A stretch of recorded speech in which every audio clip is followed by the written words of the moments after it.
Hey guys, so welcome back to another video. It's Vlad here instead of Darren or Jordan or John. For a profile on Darren's channel, I came 7th at a regional here in Ireland. It was in Kilkenny. There wasn't too many people at it, but yeah, it was only 6 rounds anyway, but came 7th, got pretty lucky in the last round because I just picked twice. But yeah, I played this Infernoid layer deck that I built earlier on the week. Just because I wanted to play something different. I was kind of getting tired of Salamangreat because I was just playing it so much online and at locals, so it's just kind of like, I want to play something different. And I kind of like playing kind of different decks just to like expand my horizons, and then just like test deck building theories and stuff I have, and like certain like tech choices and stuff, and just like good calls I think for like meta. And I chose Infernoid because the entire deck is just filled with DD Crows, and DD Crows is just insane in this format, and I just wanted to capitalize on that, so I just chose to play this deck. So it was 52 cards, 2 of the cards should not have been in my deck, but yeah, I'll just go into it. So we start off with 3 Infernoid Decatron. This is the breadwinner of the deck. You just absolutely need to play 3 of these in any Infernoid deck. This card's absolutely crazy. It just gives you all the utility in the deck, and it just gives you so much of a higher ceiling. Just with this card alone, it's just crazy. And then for like a weirder ratio, I played 1 Onunku and 2 Devyati. I don't think spell and trap negates are that important this format, and especially at my at the meta here in Ireland, there wasn't that much striker that day. I played 1 and I 2'd it anyway, but I think I just got really lucky in my game. But yeah, I think the spell negate is just not that important, and I also want to minimize the amount of Infernoids I played, because drawing them is just really, really bad, unless you have like Void Vanishment or something, or if you already have plays. And I just want to minimize me just drawing the Infernoids, because there's just such powerful cards with Vanishment, Feast, and Imagination. But the problem is that you have to play Infernoid monsters with it, and it's kind of annoying. So you just want these in your deck, or just to get sent from your deck to the grave. So yeah. So I only played these big ones. And then for like the semi-big ones, I played 2 Saitsamas and 1 Sajeti. I didn't play on Tondel. I don't think that card's very good right now, just because of Balinks being able to just protect the monster that die once. And then you can't really like attack again with the Tondel, because that's a destroy monster by battle. So that's really awkward. I just don't like Tondel for that reason. So yeah, I just chose these. 1 of this just because you summon out Feast and then 2 Decatrons, and then 2 of this because its fetch is so good. Non-targeting, non-destruction removal is just crisp. And level 7 being nice, I guess, for making like Omega plays or something. And then for the Weenie dudes, I played just 1 Patrouille and 1 Harmadic. I decided to still play these. I was really close to just not playing them at all, but this just comes up way too much for when you go second to Salamangreat, because you send it off of Decatron to like bait out Roar, so that your imaginations and like stuff can go off. So I think it's really important. Harmadic, I'm not sure how necessary this is, but this is just like nice utility, especially if you play against a deck like Subterror with like their face down monsters. You can just destroy their Seguru and stuff with this, and I think it's just like fine, but like this didn't really come up that much. I kind of wish I just didn't play it, and I kind of just wish I played more Patrouille almost. Its attack's good as well. Oh, and the other this is all the Inferno monsters I played, by the way. I think like the other cool thing with Inferno is that all your monsters are so big that Salamangreat just physically can't out them. It's kind of crazy. Yeah, but and then I played, the last like actual monster I played was 3 Lilith. This card's absolutely crazy in this deck because it gets you to Metaverse, which gets you to Lair, it gets you to Feast, which gets you Game, and then it can also get you to Trap Trick, which is also Game. Well, Trap Trick on its own isn't Game, but you just want to like see a combination of like Feasts and Lilith and stuff just to get to your engine. And since I'm playing more than 40, I really wanted to play this, just because I lowered the chances of me drawing these Infernoid monsters, except Decatron, he's good to draw. But I wanted to still be able to see the good cards in the deck, and this just improves the consistency a lot. Then I played for hand traps, 3 Ash Blossom and Joyous Springs, 3 Effect Veiler, 2 Ghost Ogre and Snow Rabbit. This card should not have been in my deck. This card is terrible. Cut it. Just make it 50 cards. This card's terrible. I played against Subterror today. It's the only matchup where this card came up, and I still lost that game because I'm stupid. But whatever. Yeah, and then I played 3 Gamma, and then Driver. This card's especially really good in this deck, because you're feasting on their turn, and then if they Ash it, it's over, so you just really need this. And the other thing is, like, it's just a super powerful hand trap, and it's just so versatile, just because you usually just don't have any monster in your field, because Lilith clears itself, and, like, all that nice stuff. And then, like, with Imagination and Vanishment too, you don't want those getting ogred or ashed, so Gamma really is nice with that. Like, and also, I play Extravagance, so there's, like, more ways to, like, bait hand traps, just so you can use the Gamma and just Omega them and just end the game instantly, which is kind of cool. And Omega's really nice with Pot of Extravagance too, because you just put back, just banish monsters. Like, if you banish Tiara off of it, you put it back in the graveyard with Omega, and there's another Infernoid you can banish for your effects. And for spells, 3 of one of the best spells in the deck. Banishment, discard a card, such as Void Spell, Trap from deck to hand, except itself. Oh, and what's the other card you can? Oh, yes, Null and Void. You can add Null and Void off this. Yeah, this card is absolutely crazy. First return, you can only normal or special summon Infernoids though. But the nice thing with this is you can just normal summon Lilith, use this effect, and then just resolve your Vanishment. You probably just like normal summon Lilith and then just do this, just because in case they like hand trap this, you just know what to get off of Lilith then, which is like nice. And then its last effect of just turning your monsters into DD Warrior Lady really is really good. Like, honestly, that effect was so good today. But at the time I'm recording this profile, just because against Salamangreat, it just gets around Veilings, and if they Veiler your Tiara, it's really hard to get rid of it because you're not sending the Enthesis to get rid of your Tiara. So with this, you just like swing with your Tiara into their dude, and then you just banish your own Tiara and just set up your field, and then Salamangreat can't really come back from that. Then I played 3 Imagination. Insane card. I just love playing Future Fusion. This card's absolutely insane. The fact that it's not even once per turn, so if they like Ash it and if you have access to a second one, wham bam, thank you ma'am, they're dead. So yeah, that's cool. Then, like I said before, 3 Pot of Extravagance. This card's crazy in this deck. You don't really care about your extra. Like, if you banish all your Thieras, that's kind of lame. But it's honestly still fine. You just want to be resolving Feast, and just adds more consistency to the deck. Just lets you, like, draw cards, and drawing cards is nice. And the extra is not that important. And I played 3 Duality, which is kind of a bit weird, but once again, if you draw multiples, you discard 1 off Banishment or something, and just lets you get to see the key cards, while also just, like, being able to filter, like, between getting the really good cards, and then just, like, the Infernoid monsters. So, yeah, this card's just really good. Drawing at mid-late game kind of does suck, but just with such a large deck count, that it doesn't really matter. Like, you're just going turn 1, you just want to set up your potential FTK, essentially, and just, like, protect your FTK. Like, there's a lot of times where you just add Gamma off of this, just so your Feast resolves on their turn. It's, like, a bit crazy. And then I played 3 Call to the Grave. Once again, you want your Feast to resolve, and you just don't want to get hand trapped. And then I played 1 Layer of Darkness, because I'm playing Metaverse, and it's just really easy to get to. I'm playing Trap Trick too, so I never wanted to see multiples of this card. And it's just so searchable that I just don't mind. I honestly do wish I played, like, maybe a second, but I didn't really miss, like, it only, like, came up in one of my games, but it wouldn't have really changed the outcome anyway, so it's, like, probably just fine at 1. And then a card I had to give back. It's called Void Expansion. It's the Infernoid field spell that got printed along with, like, all of the first Infernoids.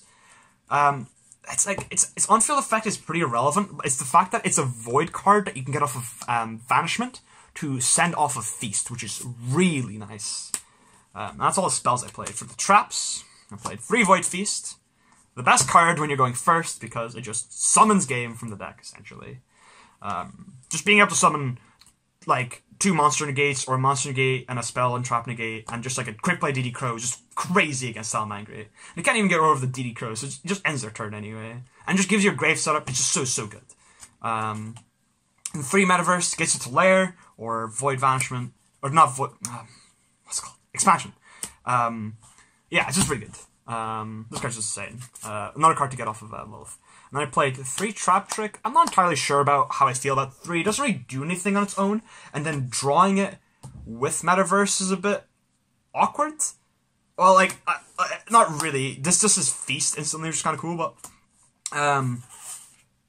it's like, oh, I don't know. I'm really weird on this card. I think 2 might just be fine, but I think 3 just is, like, okay as well. I just want to, like, be able to, like, play every game as much as possible, even though I, like, just bricked a bunch. It's just, like, these cards don't do anything on their own, which kind of just suck. But that's why I just wanted to maximize on them, so, yeah. I still think, yeah, 2 Trap Trick might be fine, honestly, but, I don't know. Then I played a bunch of tokens for Lair of Darkness, Sylveon, Spay, etc. 3 Extract, 3 Tiara, play 3 Extravagance, so whatever. You can send this off of, and then 3 Antis. So this is like the card you send off of Tiara. Yeah, destroy 3 cards in the field. I usually target their Salamangreat Link monster twice, if I'm sending like 3 of these. So then, one of these targets my own Tiara that I summon off of Imagination. And then the other 2 target their Salamangreat Link monster. And then, if they protect with Balinks, it still dies. It just ensures you that you kill the Link monster, which is like nice. Sometimes you don't even have to do that. Like, sometimes you just, like, against Sky Striker, you just hit all their back row and they just die. It's crazy. Sometimes I like to send, like, and also, like, I maximize on all of these, just because of Extravagance. And, like, even if I banish all 3 of the Antithesis off of Extravagance, and if I still have Tiara in my extra deck, you can just send more Tiaras off of Tiara. And it's honestly just fine, because it just gives you fuel for the Infernoids. So it's like, alright. And you can even send Omega, and then put back stuff from your opponent's grave back, which is nice. Never came up today, but... and then, speaking of which, playing Omega, because you play Gamma, and you can actually just make it in the deck if you draw, like, the Weenie guys, and Decatron, which is, like, kind of cool, I guess. Or, like, you can sync her with Valor and Sightsimus if you really wanted to. If it's a really weird game state, but... yeah, and then for links, I played Dueler Chimera, because all of you guys are fire. Just boost up your guys a lot, it's really nice. A Casting Magician, there's like a play with this I'll show later.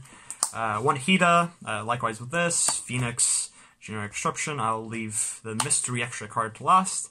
1 Topologic Trisbania, Borload and Boral Sword. Right, so, I'll break it down. So the cards I summoned the most in my extra deck were these bottom 5. Other than like Tiara and the... so, I never summoned Omega. I didn't summon any of these a single time today. So you're probably wondering, Vladis, Mad Scientist, how are you killing people? Well, the answer is this card, Crusadia Equifax. So, you're probably just confused, because it's like, why are you playing this? So basically, you make Hida, or you make Akasha. Basically just Hida, though. Hida makes this, like, just game. So, you go Hida, you bring back a fire from their grave, then you link Hida and their monster into this. So, Equimax just requires you to use at least one effect, use 1 link monster, so Hida just fulfills that condition. And then it gains the attack of everything it points to. So, the cool thing is that the way I killed people most of the time was by going, like, something like this. So, you have, like, a Sightsimus and a Deviati. So then your Equimax is getting boosted by 5,500. You attack for... I don't know, into their monster for like 7,000 damage or something, right? Because it's on 75, which is kind of crazy, right? Then you use your Sightsimas to tribute your Equimax. Now these are free to attack, and then you just kill them. It's actually insane. Like, against Striker, what you do is that you swing with Equimax into their Striker link, then just say they go like Ray Effect in Grave, you just use Deviati to tribute and negate the Ray, so then the Ray doesn't come back, and you're free to just kill them. It's actually just crazy. Yeah, no, like, it actually just came up so many times. Like, Resolving Imagination does the entire OTK on itself. It gives you, like, the magic number of Infernoids, which is actually kind of sick. So yeah, Imagination's 1 card OTK. Yeah. And then the other thing with Akashic is that, you can, so just say, like, when you summon a Feast, if you're playing against, like, a slower deck or something, it doesn't really, like, this, like, play never really comes up, but it's, like, kind of cool to know. So... when you have, like, your 2 Decatrons, always summon them like this, so Sagetti in the middle, and, well, the Sagetti placement doesn't count. Doesn't matter, rather, but summon 2 Decatrons under the extra monster zone. Anyway, so on your turn, you link the 2 of these into Akashic, and then you also have, like, 2 guys in grave, obviously. You can use Akashic to bounce the Decatron to your hand, and then you normal summon it. And then you use effect, send a guy, then you link up into Equimax, and then... you also have 2 more guys in the grave, so you can summon Sightsimas and Sagetti. And then they just die. basically. Because this does that, like, this is also the OTK, so that's kind of cool. Yeah. Comes up a lot more with needle fiber, but what can you do? So yeah, that was the extra deck, and then for the side deck, I played 3 Panker Tops, 3 Kamungas, 3 Bell. I really just, like, I was kind of scared of Thunder Dragon. I didn't play any, but there also just wasn't that many at the regional anyway, but I was kind of just scared of, like, Call by the Grave and DD Crew, and I kind of just wanted ways to get around that, because getting your guys called by it is just so annoying. And it's also just, like, good. Like, you can play against, like, Thunder, you can play it against Salaman. Like, it's actually okay against Salaman, right? Because of cards like Jaguar, Sunlight Wolf, Spinny, Foxy. It's actually just fine, honestly. Kind of wish they were Crows, but they never went in anyway, so it was fine. I played with like a 12-card side deck the entire day. 3 Twins, and then 3 Evenly Matched. Evenly is really cool in this deck, because against Salamander, you can actually put this in, and you can afford to put it in, because you have so many ways to bait out the Roar, and then you can just evenly them for like their entire life. You can just get rid of their Jaguar, and the like Wolf and stuff. It's like really nice. And against Striker, obviously, and like back row decks, you just need this. You need all the back row hate you can get. Like, it's literally just like hate for like the back row decks, because the back row decks put in like border against you, and that's what I was really afraid of. So I wanted to play Kaijus, and I chose this one because first of all, it's kind of the only, I think I have Gamma Seal somewhere. I just wasn't bothered to look for them, and I just had these on me. But you can also synchro with this to make Omega, which is like, okay. You can like you can play Dogoran, but I think Dogoran's a bit too big. So, I'm not sure. Also just doesn't really matter. A cool thing you can do is you can use like, you summon this, then you Akashic bounce it back to hand, and then you summon it again to their field, under the Akashic Zone, and you just do the Equromax OTK thing. It's just crazy. Like, it's kind of cool. But yeah, yeah, that was the deck I played. It's kind of a silly deck. I went 4-2. So not the most impressive of records, but my losses were kind of weird. Like I would have like came second to regional, but in the last round, game 1 I'm playing against Salamangre, I open playable, so I win in game 1, and then game 2 and 3 I just break, which kind of sucks. So yeah, that was kind of unfortunate, but I thought my deck was really cool. The deck was like inspired by Japanese lists I saw, but obviously without Needle Fiber and stuff, it's kind of a bit weirder to play. And they have like cards from Dark, Neostorm, that we don't have yet, obviously, because it's not out here. So yeah, yeah, I really enjoyed this deck. I'm not sure what changes I would make outside of the Ogres, just to go to 50 cards. Yeah, I kind of just felt like my deck was just a lot better than a lot of the decks I did play against today. But I think there's like some other ways to like make the deck a bit more consistent. I was thinking about Desires, and then I immediately got rid of it because it's just bad. So yeah, yeah, that's like my like little random rambling. Sorry if I'm like going on a bit too long, but I just like to share my thoughts about like what deck I played and like some reflection to like give a bit of insight into people. So anyway, yeah, subscribe to Darren Stevenson on YouTube.com. Like ARG. Pro Official Team on Facebook.com, and shoutouts to all the sponsors, Monster, Ophidian, Gamers Inc., and I think that's it. Anyway, I will see you guys probably in the next video when I come up with another FTK or something. Anyway, see you guys later.